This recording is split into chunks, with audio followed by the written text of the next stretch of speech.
Fans of Britain's Got Talent, BGT, have speculated that former judge David Walliams was behind the Mr Blobby act, which saw Simon Cowell covered in slime during the show's latest episode.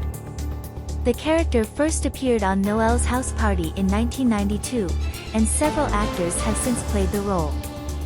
During the BGT episode, Mr Blobby invited Cowell to join him on stage and sit inside a box, before covering him in pink slime.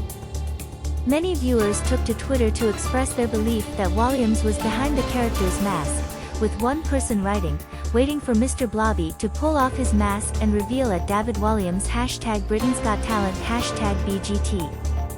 Another person suggested, "That's so at David Walliams in the Blobby costume." However, the character received 4 red buzzes and left the stage without revealing their true identity. This season of BGT has featured a number of unusual acts, including a piano-playing dog and a performer who lifted Amanda Holden up by his eyelids.